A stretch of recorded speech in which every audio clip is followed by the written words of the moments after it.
Okay.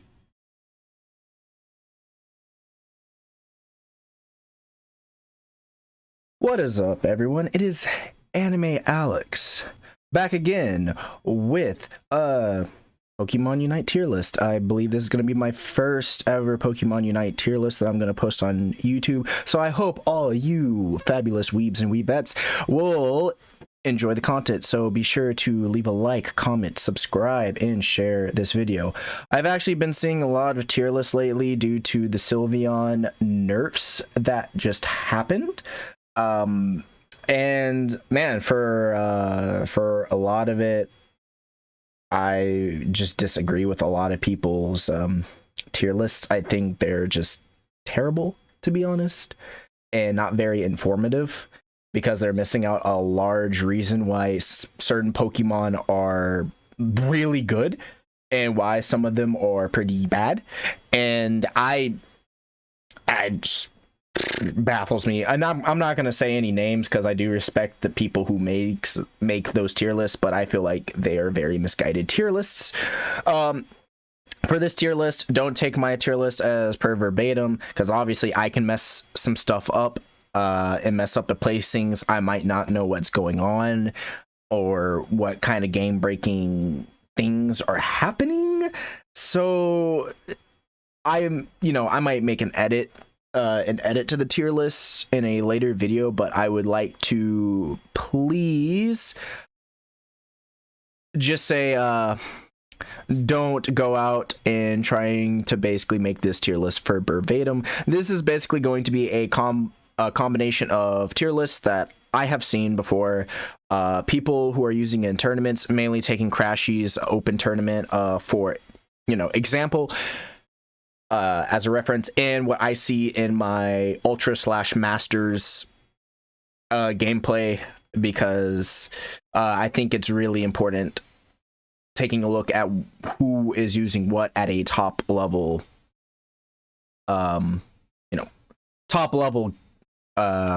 match, to say the least. Just to see how good everyone is doing.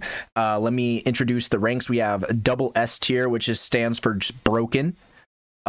We have S, which is really good, top picks. A, high tier picks. B, mid tier. C, low tier. D, bottom tier. So D is like worst character in the game. It's just you're just going to lose games if you do pick this character. Now, double S and D tiers will not really have a Pokemon in them, because I personally believe every Pokemon is viable. They fit their own niches, so there won't be any Pokemon in D tier. S tier, there's one Pokemon that was in S tier, but they did get quick nerf. I'll go over that. So I might just rename the S tier to recently got nerfed. I don't know where they fit in, because to be honest, I really haven't ran into a lot of them to make a fair assessment. But let's start off with Mr. Mime. Mr. Mime, I'm going to put in B tier. Very solid support. I believe, to be honest, I personally believe that not a lot of people know how to play Mr. Mime correctly, but Mr. Mime does do a lot of damage. He is pretty much the most technical and the hardest Pokemon to master in this game. His ult, very solid. His damage is actually very solid. He can do a lot of trolling things, like make Venusaur into a tanky monster, which is a funny troll, so Venusaur can just 1v5 the whole entire team. Having a really good Mr. Mime on your team is very great, especially for the early game. It can make your all-arounders or bottom lane DPS just have some very great safety while swapping their defense stat or their attack stats for defense stats, so it can help them get through the early game, and then swap their defense stats to attack stats, so they pop off during the late game. There's a lot of technical stuff you can do with Mr. Mime, and I feel like he is one of the most slept on characters, because not a lot of people understand how to play him, but once you understand how to play him, you can actually swing games and help out your team in the early and late game with him. He is fairly squishy, so, and outside of his ult, really doesn't have too much escape possibilities, so B tier. Snorlax, B tier. I believe all the supports and all the defenders and actually all the all-arounders are very, very solid in this game. They do damage, they do a lot of CC. Snorlax, I'm putting in B tier. Some people like to put him in A. Those people who put him in A and S tier are a lie. Mainly because Snorlax can get easily pressured out in the early game. I mean, yeah, he's just a wall. He can get easily pressured out. If you dive him under tower, he just sleeps and then kind of lets you get a free score off, especially if you do have score shield. So in the early game, before he gets blocked, he's kind of terrible. Or I wouldn't say terrible, but he's kind of like just there, you know? He does do some pretty good damage, but there's just better defenders currently that does Snorlax's job better, but Snorlax is still solid. I would say, in my humble opinion, he is the worst defender out of the bunch currently, but he's not as terrible as he's just C tier. He's still not pretty viable. He's still really viable. So I just put him in B tier. Mainly just because all the other defenders are just better than him. Blissey, A tier. Best healer in the game. Blissey specializes in healing, gives shields to her teammates, can boost attack damage. I believe she's the only person who can actually boost teammates' attack damage with in the game. And so she's just A tier, really solid. You don't really see a lot of Blisseys, but she's just like really good. I don't think she needs a buff or a nerf. She just does her job really great. It's always nice having a Blissey who knows what they're doing on your team, mainly because having that helping hand attack buff is just really, really great. And also it helps melt Dreadnoughts and Zapdoses. So very solid support. Pikachu! Whoever places Pikachu A or S tier or says Pikachu needs a nerf is lying to you. Like, holy crap. Pikachu is actually one of the people who needs a buff. In my humble opinion, Pikachu is the worst character in the game. I would not use them in any tournament or ranked format, or at least any ranked format going above Ultra to Masters. Just don't do it. I almost wanted to put him down in D tier, but Pikachu does one good thing, and that is having early game kill confirms with Electro Web. But going past Electro Web, when you trade, I believe you trade out Electro Web for Electro Ball. Going past that just does nothing. I believe he has the lowest defense out of all the attackers. He has the worst scaling out of all the attackers. He is an early game attacker. You never want like, most attackers can already do the early game really good, like Froakie and Cinderace and whatnot, at least to a good extent. Even though Pikachu is the best early game attacker, you don't want an early game attacker. An attacker that falls off late game has no value to the team, because then you're trying to fight over a Zapdos, and then your attacker is just not doing the DPS that you need. I have seen countless of times Pikachu's getting melted through their ults. Pikachu's ult needs a buff. Like, once a Pikachu ults and I see literally 3 people diving on that one Pikachu just to erase them from existence and then just move on to the team like nothing happens, that is when you know that that attacker is not good. Other than that, Pikachu is just really squishy in the late game, and people who are struggling with Pikachu in the early game needs to do these steps. 1, wait on your jungler. Most junglers, or most early game junglers, can literally melt a Pikachu, and the Pikachu's behind in there, Pikachu will never be in the game after that, and you can just steamroll. 2, if the jungler did not gank your lane in the early game to get the Pikachu behind, all you have to do is just like play it out until you get your abilities up online. Like, you really don't need to be aggressing on a Pikachu. If you think Pikachu is overpowered, it is because you are aggressing on him and he's capturing you in Electro Web and you're trying to tower dive a Pikachu. You just never want to do that in the early game. Just play it safe, play passive until your jungler rotates or you get some levels, and try your best to take the farm, take the Vespiquens, and just get a little bit ahead, because once you hit your like power spike, and Pikachu has to trade out Electro Web for, I believe, Electro Ball, then it is basically over. It's basically over for the Pikachu player. Pikachu doesn't have really great scalings. And I believe it has been debunked that he has the worst scaling out of all of the attackers. So the fact that people are rating Pikachu saying that he needs a nerf is completely just out of this world.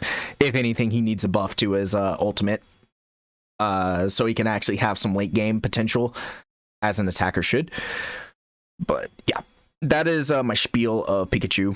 Worst character in the game currently. Gardevoir, BC. Last time I talked to a couple of Masters players in my streams, they claim that Gardevoir is a C tier.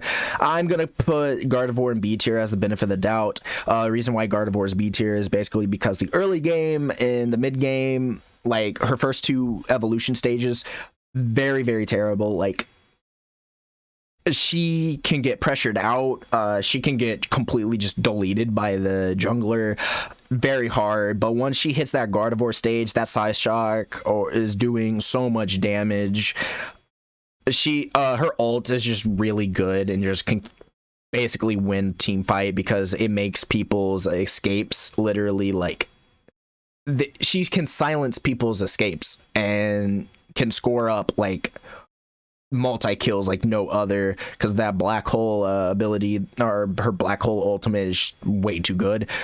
Yeah, I feel like with Gardevoir, you're really playing, you have to play passive until you get to that Corellia stage, get past Ralts and go to that Corellia stage to have a little bit of protection. But once you get Gardevoir, you can literally just kind of freely delete anyone. Just obviously play it safe.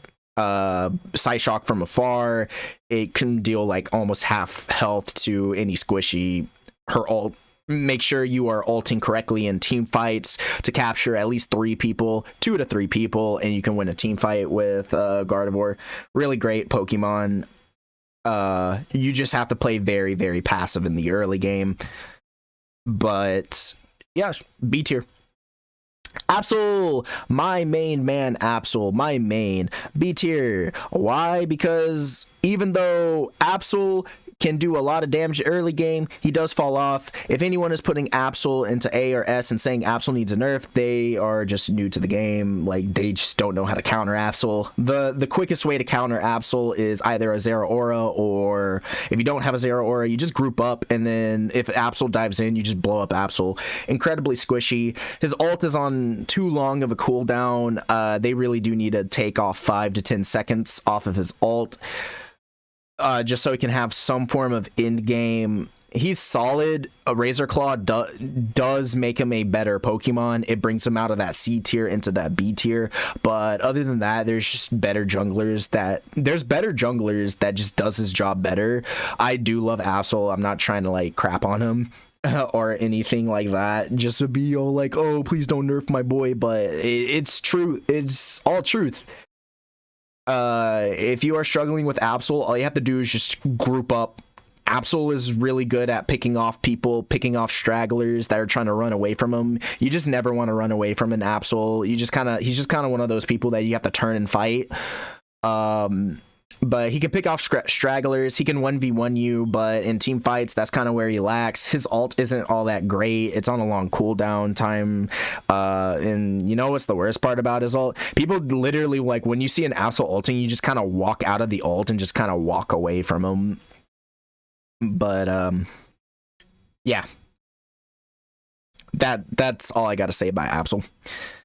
Alolan Ninetails, B tier, really great attacker, really great early game, really great team fight ult.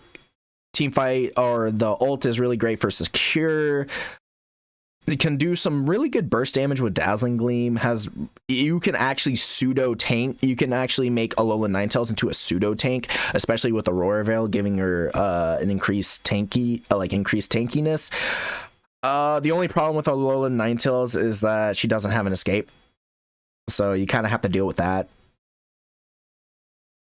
But other than that, Alolan Ninetales is really good. I'm just gonna, yeah. Other than that, Alolan Ninetales really good.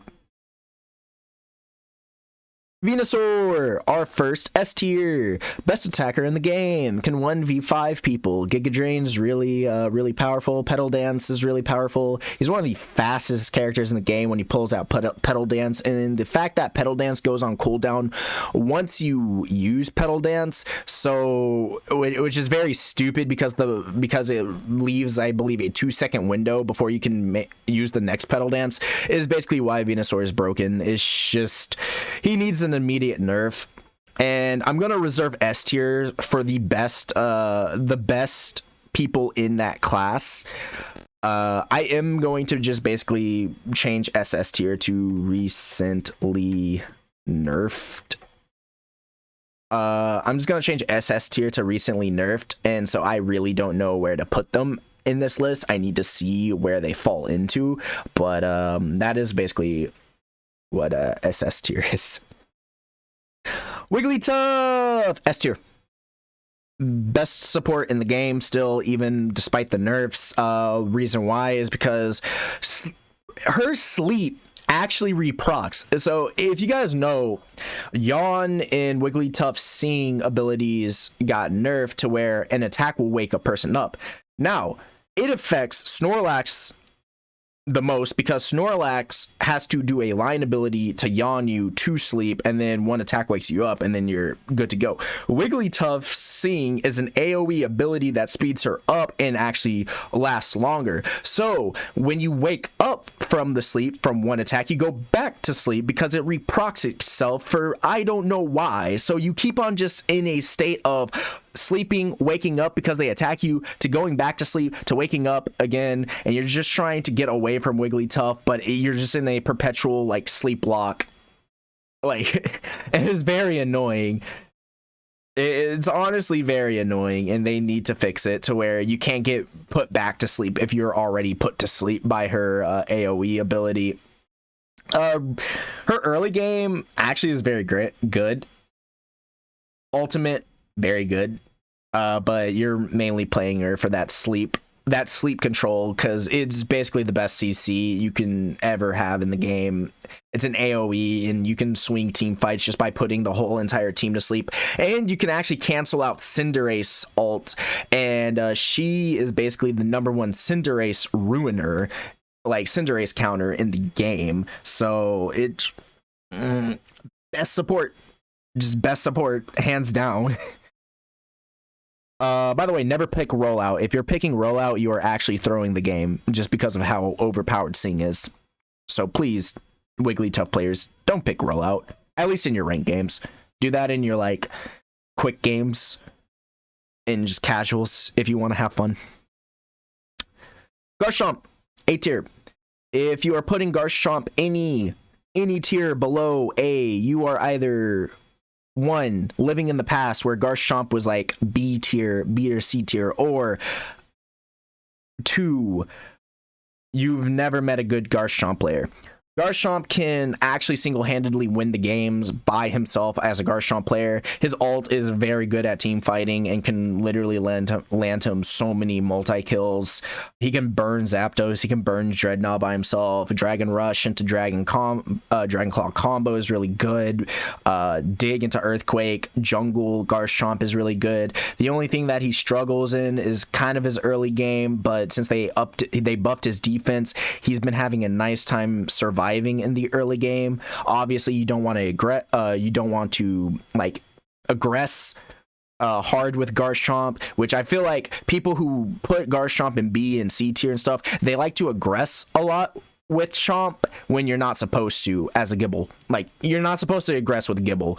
His Bulldoze does a lot of damage, so if you try to aggress on a Gible, and obviously you run Focus Band to give you that extra tankiness, and then they find out that they can't really kill you that much, you're doing damage to them because of your rough skin, you're bulldozing them, and they're taking like a lot, and then your support is helping you like a support should, then you basically can get early game kills as Gible, run away laughing, get your Citrus Berry, go back to lane, go back to farming, try to farm up for a Goodbye, and then by the time you get Dragon Rush, it is done. It's basically done. And you can like dragon rush people off the dreadnought. You can be a really good zoner. You can basically destroy people in a 2v1, and just buddy barrier with his ult just makes you into an unstoppable god at the end game. So Garchomp, really solid all-arounder, A tier. The only reason, like, he's just A tier. There's one all-arounder that is better than the Chomp, and I will get into that in a second. But yeah, having a really good Chomp player is very, very great on your team, because you know that if they get into Chomp before, like, early on in the game, then the game is won, because A, that Chomp player knows what they're doing, and B, you have a hyper carry that's just going to destroy and dismantle the enemy team, because Chomp can run through an enemy team. Lucario, best all-arounder in the game. Really great level 3. Meteor Mash can push people back. You have really good defensive plays by pushing people back. You can push the camps into your own team, making the enemy team having to walk further to get to those camps by putting them out of position for your jungler to literally gank them. So you can set up some really nasty, like really nasty moves, really nasty plays by purposely putting them out of position, either by meteor mashing them back towards your team, meteor mashing them away from your team by defending positions and defending goals, pushing camps towards your team so they can actually get the camps, and the enemy team cannot get to the camps. And also, once he hits E speed, he just kills everything. You shouldn't really be losing lane as a Lucario player, because you have so many tools in your disposal. You have a lot of damage, a lot of burst damage with E-Speed. You have a lot of protection with Meteor Mash in the early game to push people away. You have shields going off your attack, so you use Razor Claw, and then you get a shield you get shields off of a percentage of your attack, so you're really tanky. He just covers every single base. And when I saw Crashy's open tournament, he is the top ban. Then you get Bone Rush, and then you can basically push people back or close combat and completely burst people down if you want to go that route. Just don't get Power Up Punch. E-Speed is just ungodly good. It's just way better. So that is why Lucario is an S tier. Then you have Crustle. I'm gonna put Crustle in B tier. You can do some really fun things with Crustle, like score shield, shell smash, and they can't stop you from scoring. You can do he's like the fastest guy in the game, to be honest, with his ult and shell smash. Like, it's crazy. Stealth Rocks can secure Stealth Rocks actually crits, and you can secure goals with Crustle. He's just really nice. You can either go full tank with Buddy Barrier, Score Shield, and Focus Band with him, or you can go crit, like Scope Lens, Focus Band, and Buddy Barrier with Crustle, and you can push people back into your team with X Scissor. Really, really good. He's just really solid. I put him here. I believe he's better than Snorlax, but I put him here because I believe the other three defenders are actually just better than Crustle. Gekkoga, Greninja. In my humble opinion, I believe Greninja's S tier, but for the sake of not overloading S tier, I'm going to put Greninja into A, and if there's an A+ tier that I would make, Greninja is very much on the top of that list in A+ tier. He is very stupid. Water Shuriken needs a nerf. Why does Water Shuriken heals Greninja? The world may never know. Why does it decrease the enemy movement speed? Okay, fine, I will let that slide, but increasing his own movement speed? No, that has to go. Like, and it's on like a 5-second cooldown, so you can always spam it out. The fact that clones do damage is very stupid, or his decoys do damage is very stupid. He's the kite master. Playing a really good Greninja is very infuriating because it feels like you can never catch him, and he's just the counter to all melee and close range characters because he can literally just zone you out and kite you out with Water Shuriken, speeding up his movement speed and decreasing yours, and also healing him. He's just insane. He's just crazy. He works really good with the Razor Claw meta. You just put Scope Lens and Razor Claw on him, and then Water Shuriken can actually crit. It's just a mess. He needs another nerf to his Water Shuriken. Just wild, to be honest. The Water Shuriken buffs actually just kind of reverted all the nerfs that he got in that patch. Talonflame, again, another person that I would put in A+ tier and I think is S. The only reason why I do not put Talonflame in S is because I feel like there's one better speedster, but Talonflame is also at the top of A tier. Why? Because Fly does way too much damage. Fly is really good, and before people say, oh, just dodge out the Fly or bait out the Fly, Fly is a multi-level ability where you don't really have to always jump in. You can basically force people to waste their eject buttons. You can force people to basically go into your own team by scaring them back into your team or scaring them into like choke zones just by Fly and hovering. You still have Flame Charge to get away, so even if you miss the Fly, you can just get away and reset yourself. Your ability or your passive ability also allows for you to have better or like just better movement speed. It's just crazy how much burst damage this guy has with Fly, his secure potential with Fly. He has like 3 escapes: Fly, Flame Charge, his ult. You can fly over like walls that people can't dash through.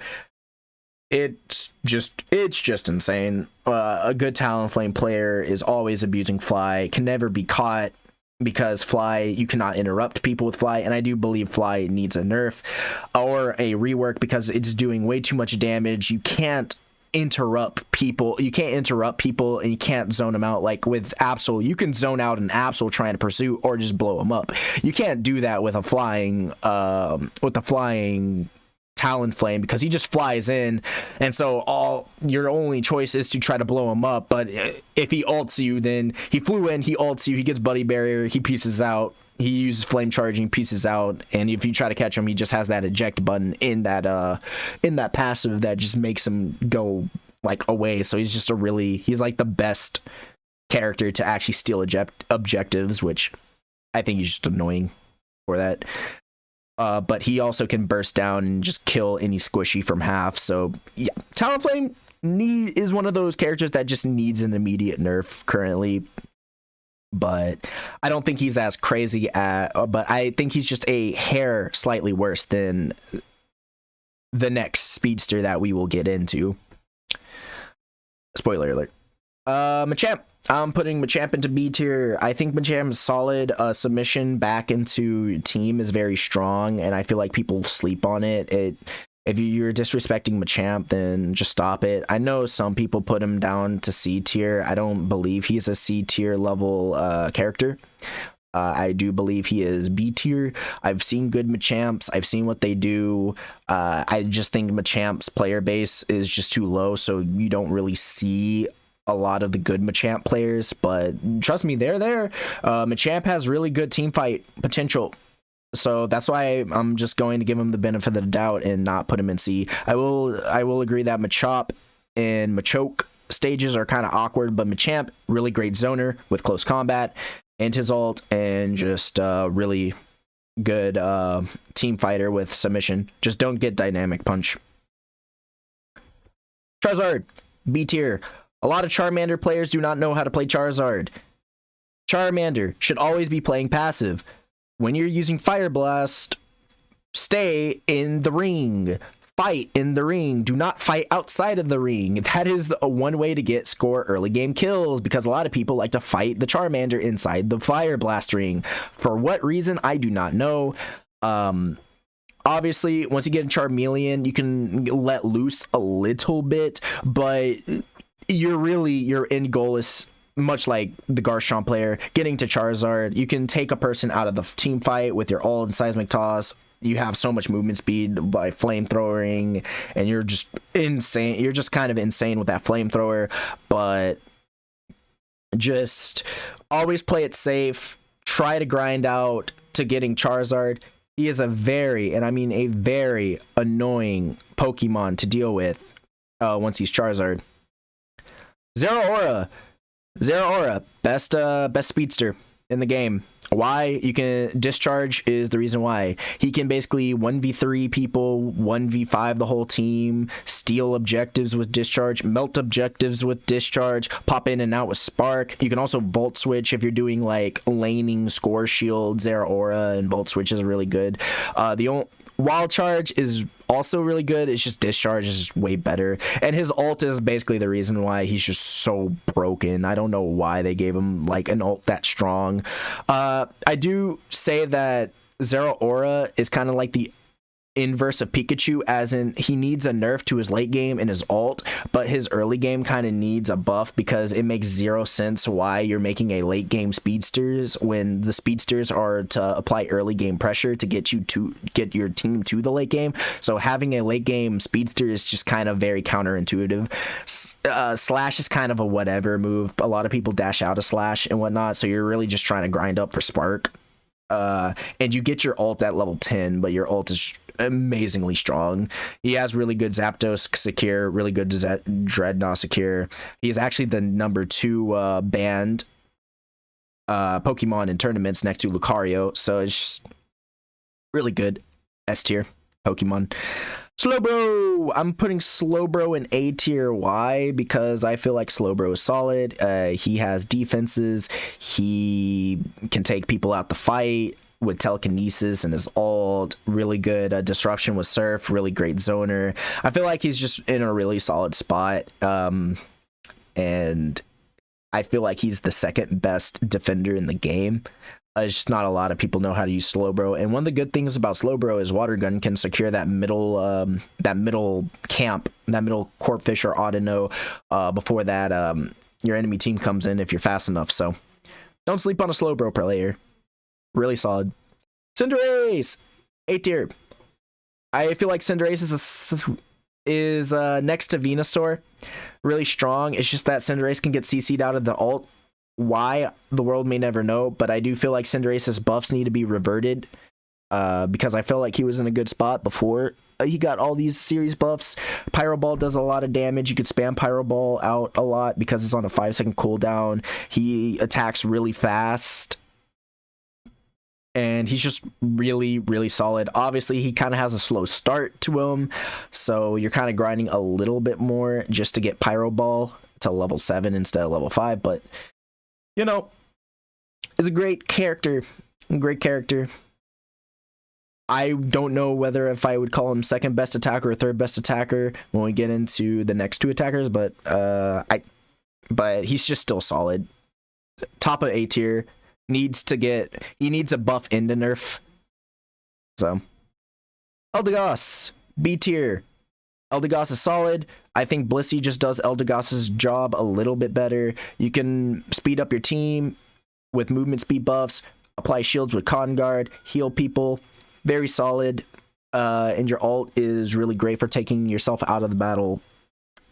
So Eldegas players are really good. Not that or Eldegas is a really good beginner support and hard to master.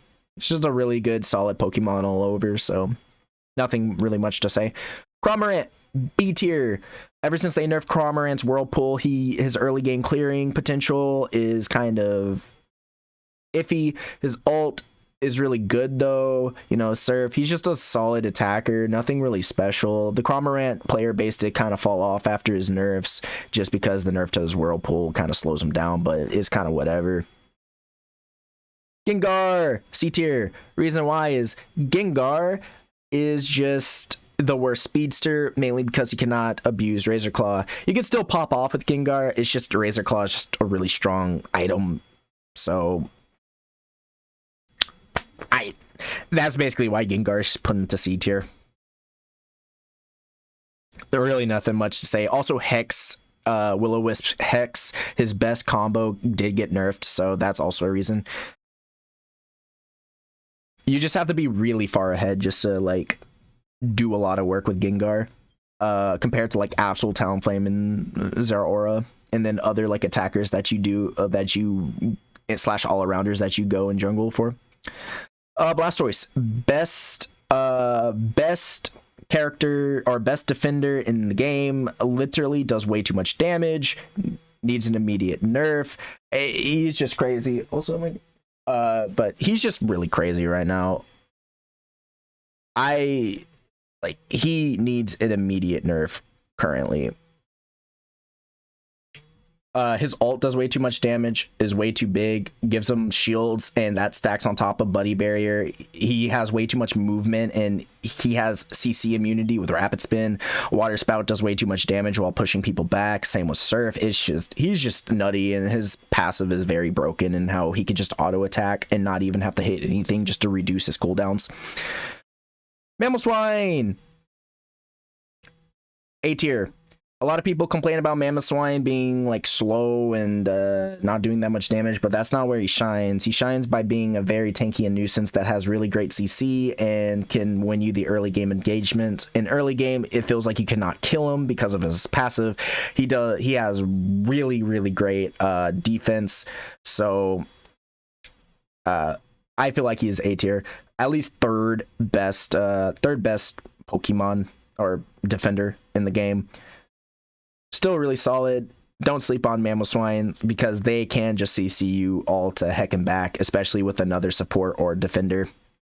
And they'll just wobble you. That's a Smash term.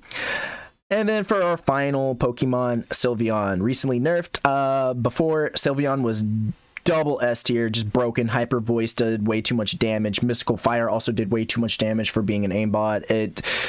Draining Kiss basically restored Sylveon's health a lot. Calm Mind, giving you that bulkiness and extra attack and just speed. It's just really, really good. It did get recently nerfed, so I don't really know where to put it in because I haven't seen a lot of people play Sylveon after the nerfs. I don't know if they made Sylveon decent to where it's B tier, or he's still solid to where he's A tier, or he's like still really, really good and the best attacker in the game. But I will check out more Sylveon gameplay to see where I would rate Sylveon, but for now I'm putting Sylveon into recently nerfed, and I don't know where to put Sylveon on the list, but that is the list. Hope you guys enjoyed. Please leave the comments if you do agree or disagree, and let me know what is going on with the meta and stuff so I can be informed and make better ranking decisions. But with all that being said, peace out all my fellow weebs and weebettes, and catch me in the next one. See ya.